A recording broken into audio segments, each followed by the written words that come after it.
wa nafa'ana bihi wa bi'ulumihi fid daraini amin.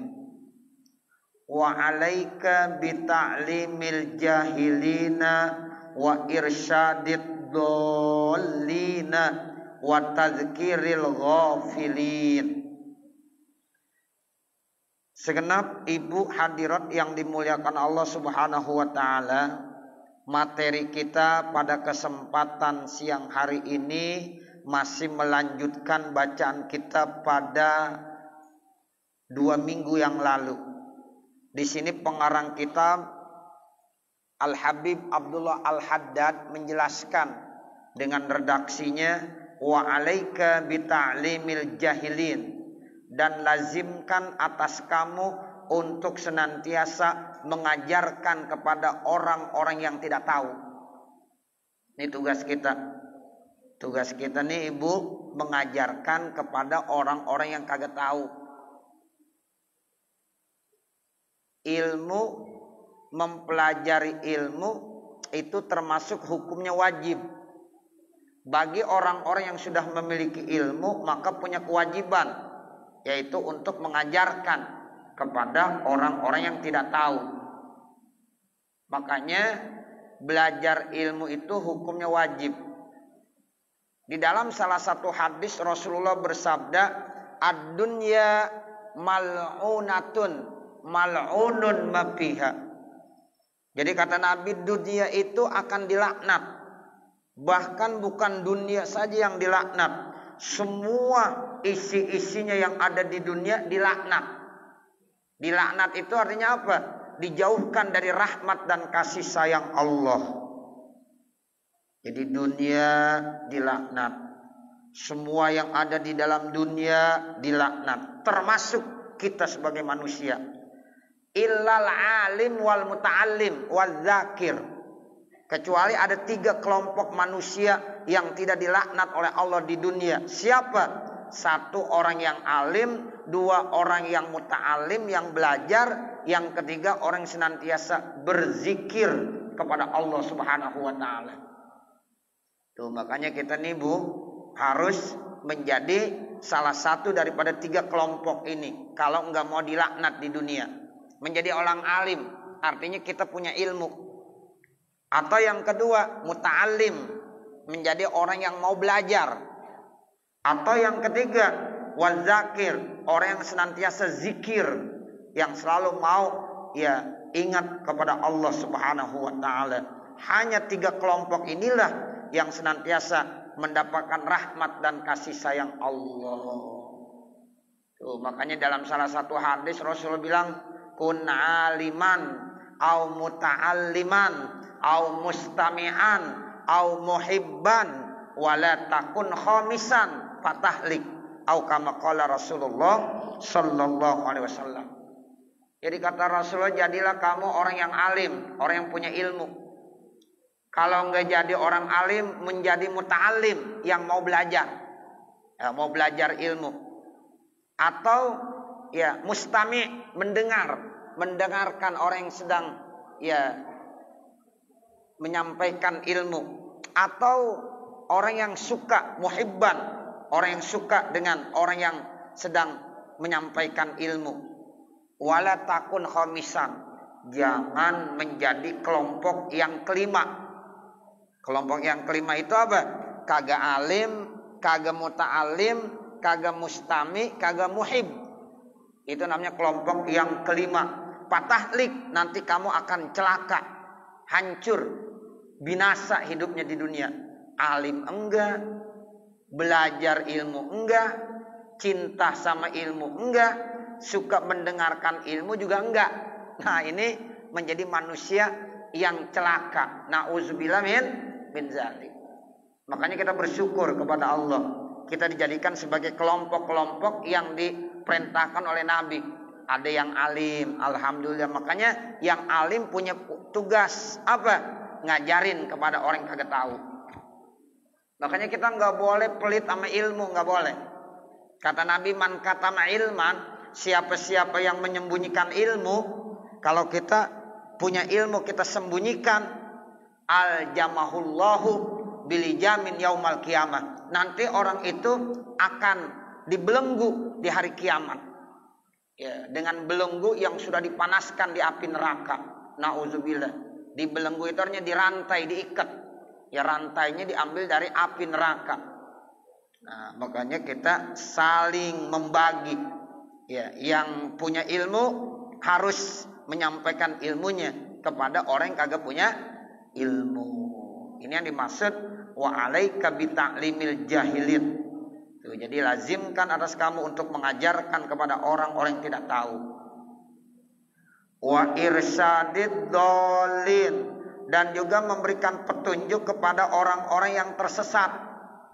Kalau ada orang yang salah jalan, maka kewajiban kita untuk mengarahkan, memberikan arahan, memberikan petunjuk bagaimana supaya dia bisa kembali lurus. Tuh, begitu. Kita punya saudara, punya teman, punya sahabat, kebetulan jalannya belok. Ya, nah kita benerin. Ya, supaya jalannya apa? Lurus. Itu namanya ya memberikan petunjuk kepada orang yang tersesat. Ibu, kita di dalam sholat selalu minta sama Allah, enggak pernah kurang dari 17 kali kita bilang ihdinas siratal mustaqim. Ihdinas siratal mustaqim siratal ladzina an'amta alaihim ghairil maghdubi alaihim waladdallin. Itu begitu. Tiap hari minimal 17 kali kita baca. Ya Allah, tunjukkanlah kami ke jalan-Mu yang lurus. Jalan yang lurus itu yang bagaimana? Siratal ladzina an'amta alaihim. Jalannya orang-orang telah Engkau berikan nikmat. Siapa orang yang telah Engkau berikan nikmat? Yaitu para nabi, para rasul, para syuhada, para solihin. Tuh, kita disuruh ngikutin jalan mereka tuh ibu-ibu. Ya, ghairil maghdubi alaihim waladdallin. Bukannya jalan orang-orang yang sesat, orang-orang yang dimurkai. Tuh, ghairil maghdub artinya orang yang dimurkai. Ya, bukan jalan orang yang dimurkai. Waladdallin itu artinya jalan yang sesat. Tuh, mereka itu adalah ya orang-orang Yahudi ataukah orang-orang Nasrani. Jadi jangan kita ikutin mereka. Kita disuruh terus ya minta ke jalan yang lurus. Nah, kalau kebetulan ada saudara kita, teman kita, ya dia berada di jalan yang sesat, maka perlu ditunjukkan, diarahkan sehingga dia bisa kembali ke jalan yang lurus. Jalan yang lurus itu adalah jalan menuju ridho Allah Subhanahu wa taala, yaitu agama Islam. Wa tazkiril ghafilin, dan mengingatkan kepada orang-orang yang lalai. Ya, kadang-kadang ada manusia itu lalai, perlu diingetin. Fazakir fa inna dzikra tanfa'ul mukminin. Jadi kita disuruh memberikan peringatan, ingetin. Mudah-mudahan nanti dengan sebab diingetin itu bisa memberikan kemanfaatan khusus buat mereka yang lagi sesat. Sebab al insan mahalul khata' wan nisyan. Yang namanya manusia ibu kadang-kadang ada aja salahnya, ada aja kealpaannya, ada aja lupanya. Makanya manusia bahasa Arab disebut nasun. Nas itu bahasa Arab, artinya apa? Lupa. Ya, makanya manusia sering lupa. Makanya manusia makannya nasi. Nasun tuh bahasa Arab. Ya, an-nasu minal jinnati wan nasi. Makanya nas makannya nasi. Ya, manusia makannya nasi. Ya, nasi artinya apa? Lupa. Oh, makanya kita sering lupa. Oh, kita sering lupa. Al insan mahalul khotawan nisyan. Yang namanya manusia kadang-kadang sering salah, sering lupa. Nah, makanya kita suruh ingetin. Tazkiril ghafilin, selalu mengingatkan kepada orang-orang yang lupa, yang lalai. Wahzar, dan tinggalkanlah, hati-hati antada azzalika, untuk meninggalkan itu semua. Qailan, sambil dia berkata, innama yu'allimu, sesungguhnya orang-orang yang punya tugas mengajar, wa yuzakiru, dan orang yang punya tugas mengingatkan, may ya'malu bi ilmihi, orang-orang yang sudah mengamalkan ilmunya, wa ana lastu kadzalika, sementara saya bukan termasuk kelompok daripada itu. Kadang-kadang ada orang punya alasan, oh ini bukan tugas saya, ya ini mah tugasnya ulama, ini mah tugasnya para ustaz dan ustazah. Padahal enggak begitu. Yang namanya amar ma'ruf nahi munkar itu adalah tugas kita semua sebagai umat Nabi Muhammad sallallahu alaihi wasallam. Kan Allah sudah bilang, wal takum minkum ummatun yad'una ilal khairi wa ya'muruna bil ma'ruf wa yanhauna 'anil munkar. Jadi jadilah kamu menjadi bagian daripada umat Nabi Muhammad yang punya tugas, yaitu amar ma'ruf nahi munkar, mengajak orang untuk selalu melakukan kebaikan. Tuh, jadi jangan kita bilang, oh ini bukan tugas saya, oh ini bukan ya tugas saya. Jangan begitu. Jadi kalau seandainya memang kita mampu untuk melaksanakan amar ma'ruf nahi munkar sesuai dengan porsinya masing-masing, silahkan. Apalagi ibu-ibu, ya itu tugasnya lebih penting, sebab memang yang punya tugas di rumah lebih lama. Ya, itu amar ma'ruf minimal di rumah. Ya, jadi amar ma'ruf di rumah itu termasuk salah satu tugas besar dari seorang ibu-ibu. Sehingga kalau di keluarga orang sudah benar-benar melaksanakan amar ma'ruf nahi munkar, sehingga nanti di masyarakat pengaruhnya sangat besar. Insya Allah jadi berhasil. Sebab ya berhasilnya satu masyarakat itu bisa baik ataupun tidak tergantung dari keluarga. Dari keluarga udah berhasil, insya Allah ke masyarakatnya akan berhasil.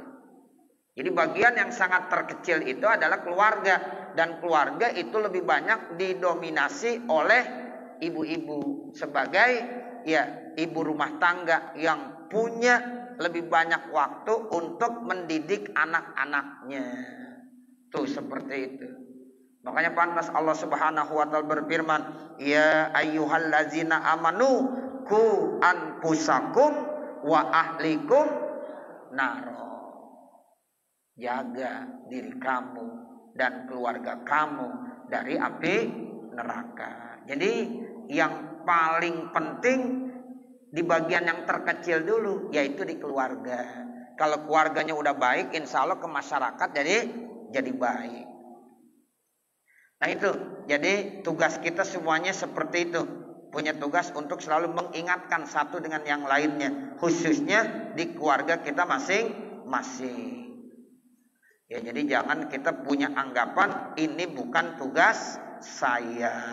Jangan tuh, nggak boleh. Ya, jadi jangan bilang oh ini bukan tugas saya. Wa ana lastu kadzalik, saya ini bukan ya punya tugas seperti itu. Atau ani lastu bi ahlin, saya ini bukan termasuk ahli lil irsyadi untuk memberikan petunjuk, li annahu min ahlakil kabairi, karena itu termasuk akhlak orang-orang yang besar-besar, para tokoh masyarakat, itu namanya al-akabir. Wa hadza kulluhu talbisu minasyaitani, ini semuanya termasuk talbisu minasyaitan, itu adalah pengaruh-pengaruh daripada setan. Fa inna ta'lima wa tazkira, maka sesungguhnya taklim mengajar, tazkir mengingatkan, min jumlatil amali bil ilmi, termasuk satu bagian daripada amal bil ilmi dengan ilmu. Padahal taklim dan tazkir ini merupakan satu bagian daripada ya orang-orang yang harus melaksanakan mengamalkan ilmunya. Al ilmu bila amalin kasyajari bila samari. Ilmu tanpa diamalkan bagaikan pohon tanpa buah. Itu begitu. Jadi ini merupakan ya salah satu bentuk ya amalan bagi orang yang punya ilmu.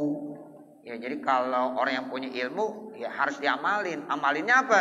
Selalu ya mengajarkan kepada orang yang tidak tahu dan selalu mengingatkan kepada orang yang lupa.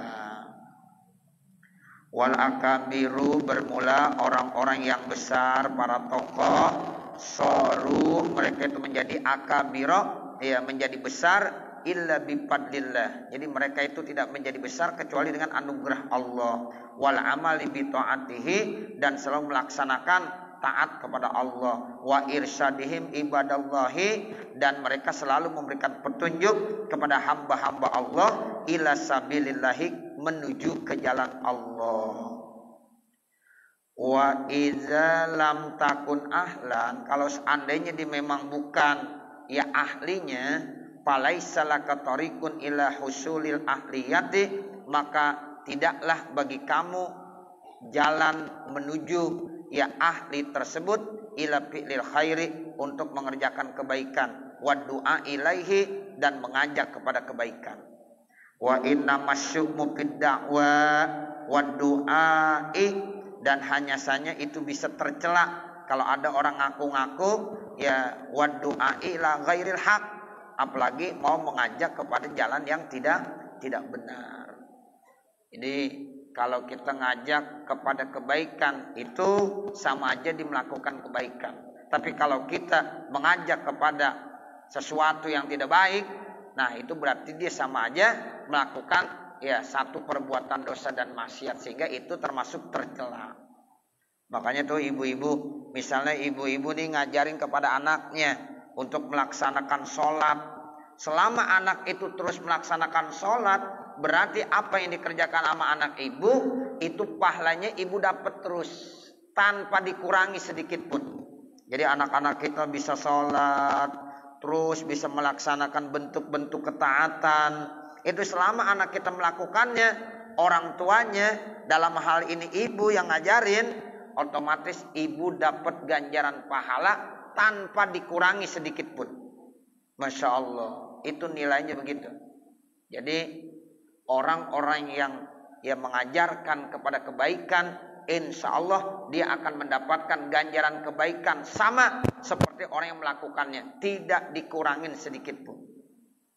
Nah, inilah pentingnya kita selalu mengajak melakukan kebaikan. Sama juga bandingannya kalau kita ngajak orang berbuat dosa, kita ngajak orang berbuat maksiat. Nah, kalau ada orang berbuat dosa, ada orang berbuat maksiat, gara-gara ajakan kita, suruhan kita, maka orang itu berbuat dosa, berbuat maksiat. Selama dia berbuat dosa, berbuat maksiat, maka kita yang pernah ngajak dan ngajarin tetap terus dapat dosanya sampai hari kiamat. Masya Allah, berat sekali. Makanya tuh yang pertama kali mengajarkan orang itu membunuh siapa? Qabil. Ya. Itu nanti setiap orang membunuh, maka Qabil akan dapat ya dosanya. Qabil akan dapat dosanya. Kenapa?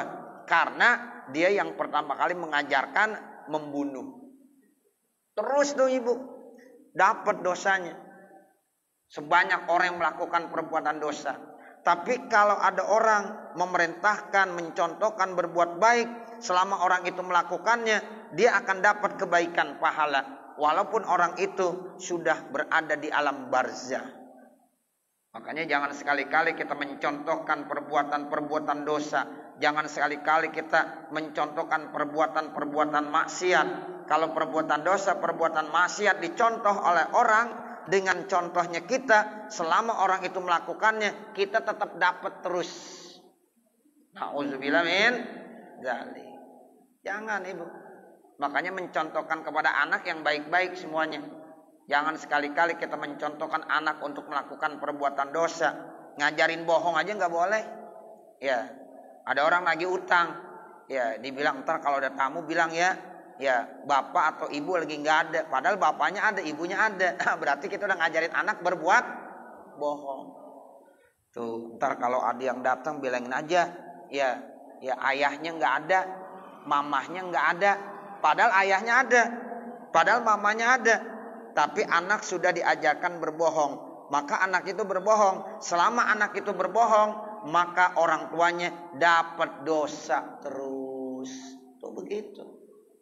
Makanya jangan ya ajarkan kepada anak yang baik-baik. Ya, jadi kalau anak udah diajarkan berbohong, ya berarti nanti anak suka bohong. Nah, itu yang dapat dosa siapa? Orang tuanya. Orang tuanya dapat. Tapi kalau ya orang tua selalu mengajarkan hal-hal yang baik, ya ketika orang tuanya udah meninggal dunia, ini insya Allah orang tua akan dapat kebaikan-kebaikan dari anak-anaknya yang sudah diajarkan kebaikan-kebaikan dari orang tuanya. Nanti anaknya ngajarin lagi kepada orang lain.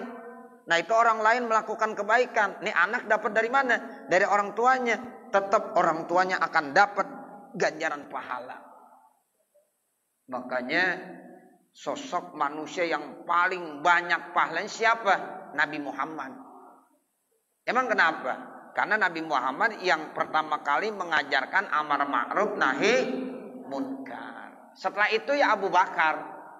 Karena Abu Bakar itu hidup setelah Nabi Muhammad. Jadi orang yang paling baik setelah Nabi Muhammad ya sahabat Abu Bakar As-Siddiq. Ya, makanya kebaikan-kebaikan tetap diberikan kepada sahabat Abu Bakar As-Siddiq. Makanya nggak ada manusia yang bisa mengungguli sahabat Abu Bakar. Karena mereka lebih senior, mereka lebih lama.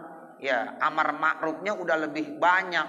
Ya, kebaikan-kebaikan yang diperintahkan itu udah banyak. Sehingga sekarang kita sering melakukan kebaikan atas contoh sahabat Abu Bakar. Umar begitu juga. Utsman begitu juga. Sayyidina Ali bin Abi Thalib sama seperti itu. Ya, ini makanya mereka sosok-sosok manusia yang banyak kebaikan-kebaikannya. Itu seperti itu. Jadi kembali Bu, ya kita jangan sekali-kali mengajarkan hal-hal yang tidak baik kepada orang lain, termasuk kepada anak kita. Sebab nanti kalau kita mengajarkan hal-hal yang tidak baik, ya otomatis dosanya kita akan menanggungnya, resikonya kita yang ya mendapatkannya, dan kita akan dimintai pertanggungjawabannya di hadapan Allah Subhanahu wa taala. Wa alaika, dan lazimkan atas kamu bijabri qulubil munkasirin, untuk yaitu ya memberikan bantuan hiburan kepada orang-orang yang hatinya sedang sakit. Kalau kita punya sahabat, punya teman, punya saudara, ya hatinya lagi sakit, lagi susah, lagi berduka, tolong ya hibur. Itu namanya bijabri qulubil munkasirin. Dengan menambal artinya menghibur hati orang yang lagi susah, yang lagi pecah hatinya, ya yang lagi duka, kita hibur. Nah itu namanya apa? Idkhalus sururi shadaqah. Memberikan kebahagiaan kepada orang lain itu nilainya shadaqah. Makanya di kampung kita kadang-kadang banyak itu. Ada orang dapat musibah, kita takziah. Kita datang takziah itu artinya menghibur. Kita temuin tuh orang yang duka cita. Ya kita kasih hiburan buat dia. Ya, itu. Jangan malah kita nggak pernah mengucapkan kata-kata sedikit pun kepada orang yang berduka. Mestinya kita temuin, ya kita hibur mereka. Itu pahalanya besar. Namanya idkhalus surur shadaqah. Memberikan kegembiraan kepada orang yang sedang sedih, itu nilainya apa? Shadaqah. Shadaqah itu dapat pahala. Ya, jadi begitu ya, diajarkan sama Al-Habib Abdul Al-Haddad berdasarkan yaitu ajaran dari Rasulullah sallallahu alaihi wasallam. Wa mulatofatid du'afa, memberikan kasih sayang kepada orang-orang yang lemah, wal masakini, dan orang-orang yang miskin. Tuh ada orang yang lemah yang disebut dengan du'afa, ada orang-orang yang miskin. Nah, kita berikan kasih sayang kepada mereka. Wa muwasatil mukillin, dan selalu memberikan bantuan kepada orang-orang yang memang mukillin, kekurangan. Mukillin itu artinya orang-orang yang hidupnya berkekurangan. Makanya di masyarakat itu ada orang fakir, ada orang miskin, ada orang kaya. Ada 3 nih. Sekarang bagaimana nih ibu bisa kenal ini orang fakir, ini orang miskin, ini orang kaya? Bukan dilihat dari ya mana-mana, enggak. Dilihat bukan dari kebunnya, dari hartanya, bukan dari mobilnya. Tapi caranya gampang. Dalam agama aturannya begini. Kalau ada orang ya butuh ya hariannya 100.000. Ya Bu ya. Misalnya ada orang nih dalam keluarga butuh hariannya 100.000, tapi dia baru mendapatkan kurang dari separoh. Separohnya berapa? 50.000. Ternyata dia baru bisa mencari ya 30.000. Kebutuhannya sehari-hari berapa? 100.000, tapi baru dapat 30.000. Maka orang tersebut, keluarga tersebut dibilang keluarga fakir. Ya, dibilang keluarga apa? Fakir. Tapi kalau dia udah dapat lebih dari separohnya, tapi kurang dari 100.000, tapi udah lebih dari separohnya, berarti dia udah mendapatkan seharinya 80.000. 80.000. Berarti orang tersebut disebut apa? Miskin. Naik sedikit. Jadi dari fakir naik menjadi miskin. Nah kemudian kalau dia butuhnya 100.000, ternyata dia udah punya 150.000, disebut kaya. Udah begitu doang. Bukan lihat mobilnya ada berapa. Enggak, dilihat dari situ. Dari kebutuhan hariannya. Ya, kebutuhan harinya berapa? Ustaz, keluarga saya butuhnya sehari ya 500.000. Wih, banyak banget. Ya, kan kebutuhan keluarga beda-beda. Lah kalau kebutuhannya 500.000, kalau belum sampai 250.000, masih 200.000 seharinya, berarti dia dikategorikan keluarga fakir. Kalau udah dapat 300.000, berarti miskin. Kalau udah dapat 550.000, berarti kaya. Tuh, udah begitu, aturannya begitu. Ya, jadi di masyarakat nggak lepas tuh. Ada fakir, ada miskin, ada ghani, ada kaya. Nah cara ngelihatnya aturan agama begitu. Ya. Kalau kebutuhan kita sehari cuma 50.000, ya kita hidup sendiri 50.000 misalnya. Beli beras liter udah lebih. Ya, terus beli lauk pauk. Ya ternyata hitung-hitungan nggak sampai 50.000, dah pas dah 50.000. Sekarang kita punya uang 100.000, disebut orang kaya. Bilangin saya orang kaya gitu. Ya, karena kebutuhannya 50.000, tapi dia punya uang berapa? 100.000. Udah kaya belum? Kaya. Jangan bilang Ustaz saya miskin. Salah. Ngomong dah Ustaz saya kaya. Nah begitu. Tapi kalau dia kebutuhannya 500.000, baru punya uang 200.000, berarti dia dikatakan apa? Fakir. Ya, disebut fakir. Kalau punya uang baru 300.000 disebut miskin. Kalau udah punya uang 550.000, apalagi 600, berarti udah lebih, disebut kaya. Ya. Jadi udah enakan jadi orang kaya aja, ya. Begitu. Ini kadang-kadang mau jadi orang miskin mulu kita. Ya, minta surat sama RT, ya. Minta surat keterangan miskin dong Pak RT. Jangan mau, ya. Minta buatin surat keterangan kaya. Ya, tuh ntar jadi bener kaya. Kalau kita pengen jadi miskin mulu ya udah. Ya, Pak RT tiap bulan bikin surat keterangan miskin. Ya udah miskin lagi. Nah, seperti itu. Ya. Jadi jangan mau kita ya ngakuin sendiri. Kita mensyukuri terhadap nikmat yang sudah diberikan oleh Allah Subhanahu wa ta'ala. Tuh. Jadi kalau ada orang du'afa, ada orang masakin, nah kita harus bantu mereka, ya. Ya, kemudian wat taisiri alal mu'sirin, memberikan kemudahan-kemudahan kepada orang yang memang punya ya apa mu'sirin. Dia mungkin lagi susah. Nah, kalau ada orang susah kita kasih bantuan supaya dia jadi gampang. Terus apalagi wa ikradil mustaqridin, memberikan pinjaman kepada orang-orang yang pengen utang. Ada orang mau utang ke rumah kita, kalau kita punya kasih. Sebab orang yang hutang itu berarti dia lagi perlu banget. Nah, kita perlu membantu ikradil mustaqridin, memberikan pinjaman kepada orang-orang yang minta pinjaman. Tuh begitu. Ya, jadi kalau orang yang meminjam kita kasih, pahalanya gede. Nih ntar ada hadisnya nih.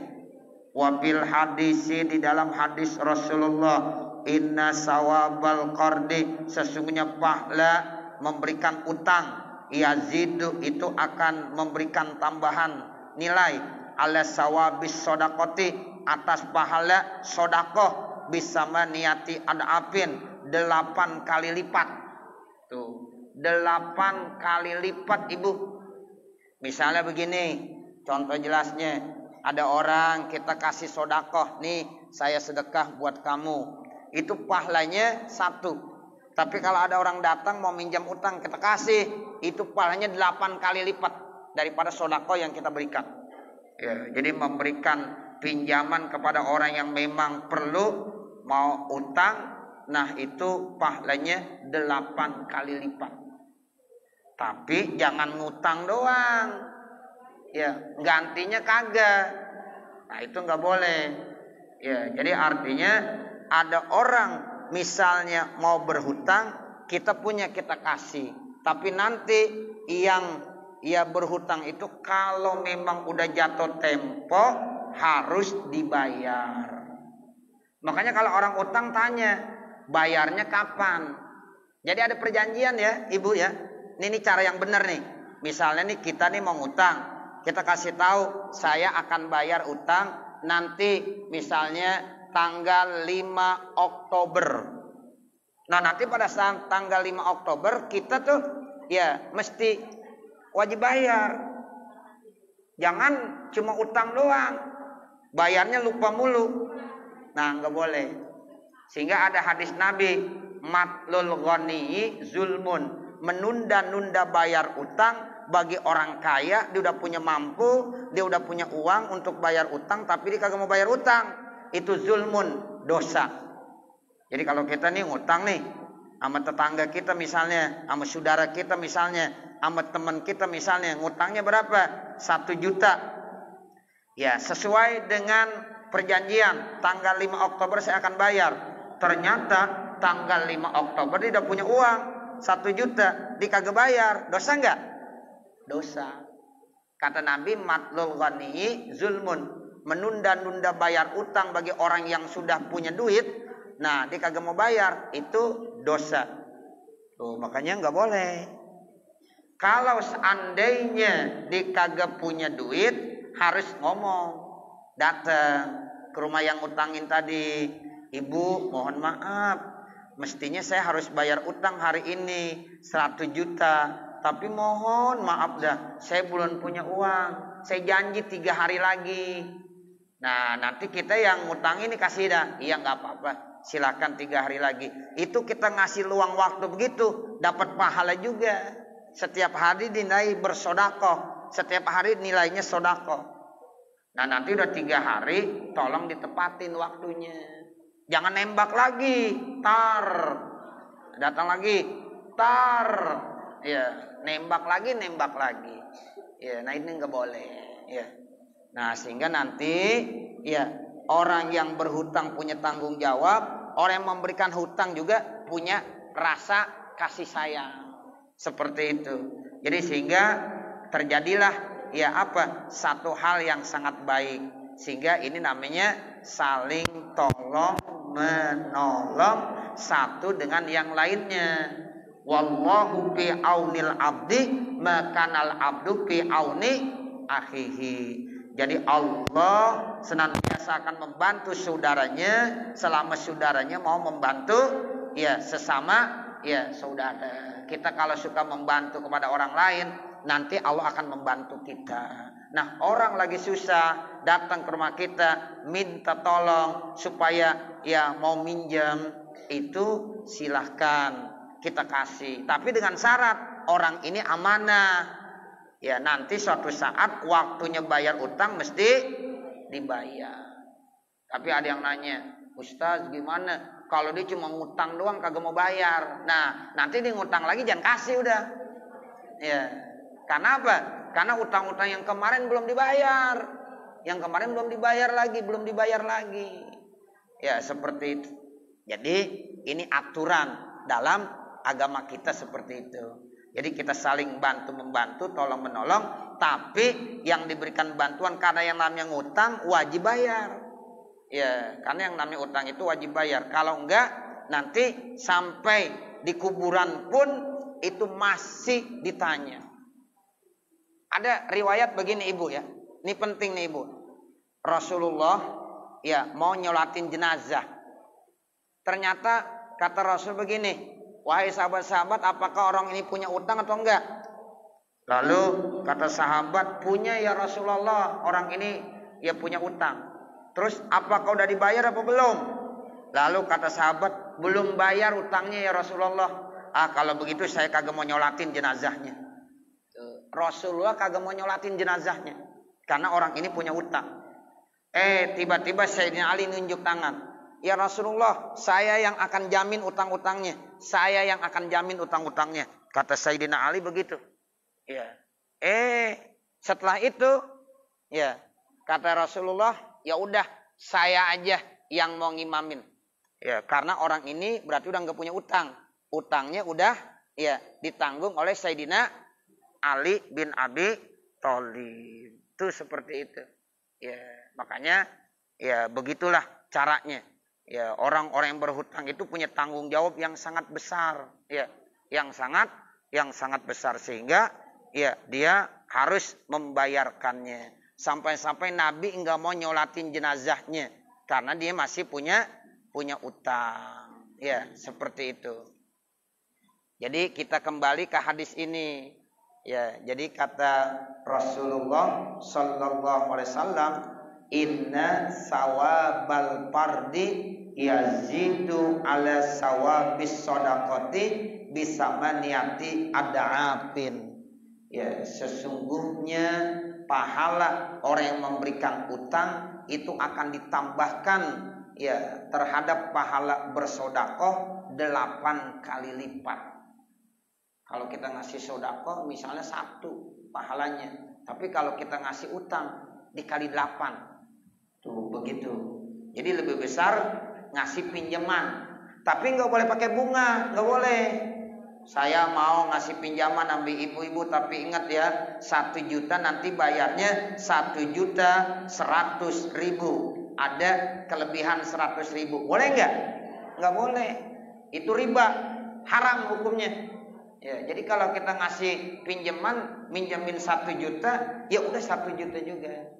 Tapi kalau ibu baik hati, saya sebagai tanda terima kasih, ya ini saya kasih ya ngembaliinnya jadi 1.100.000, yang 100.000 sebagai hadiah, boleh.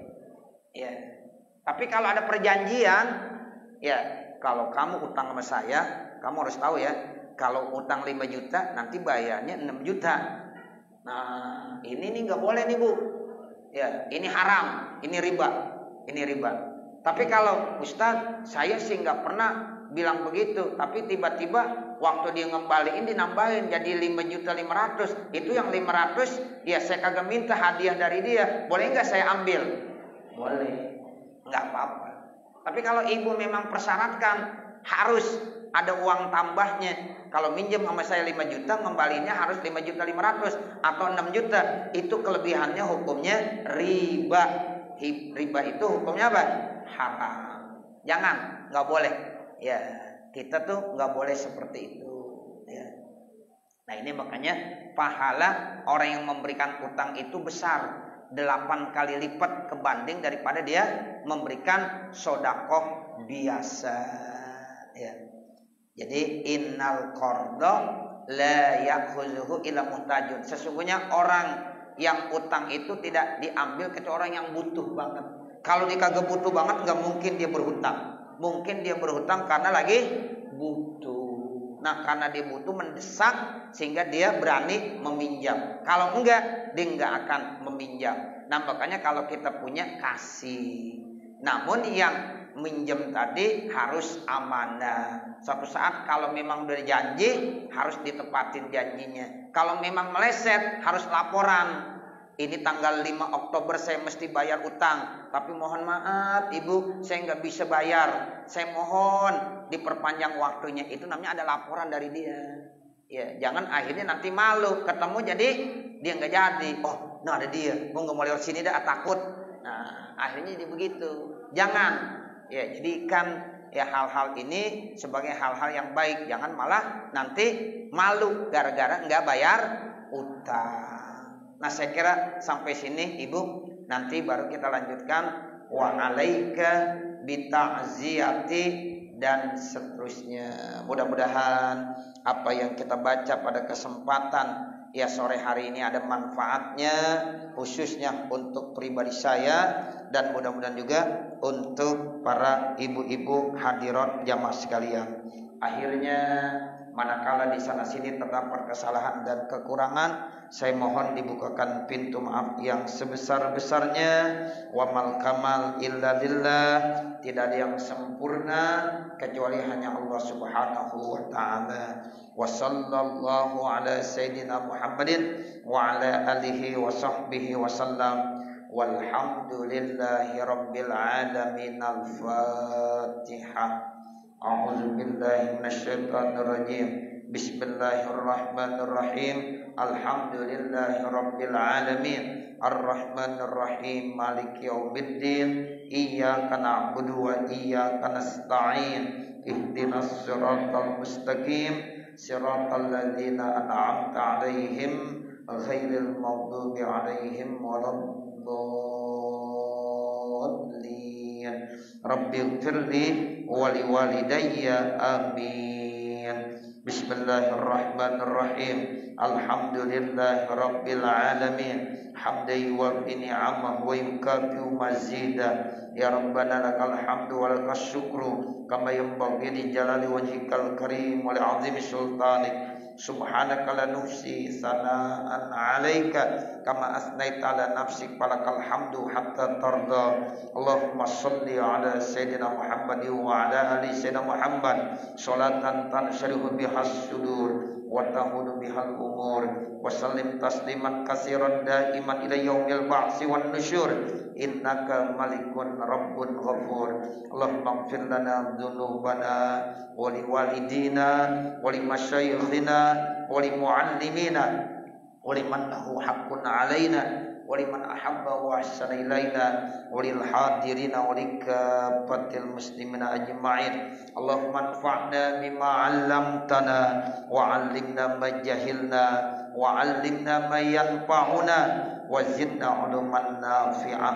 Allahumma iftah lana hikmatak wansur 'alaina rahmatak ya zal jalali wal ikram. Rabbana zalamna anfusana wa illam taghfir lana wa tarhamna lanakunanna minal khasirin. Rabbana atina fid dunya hasanah wa fil akhirati hasanah wa qina adzabannar. Wa sallallahu ala sayyidina Muhammadin wa ala alihi wa sahbihi wa sallam. Walhamdulillahi rabbil alamin. Wassalamualaikum warahmatullahi wabarakatuh.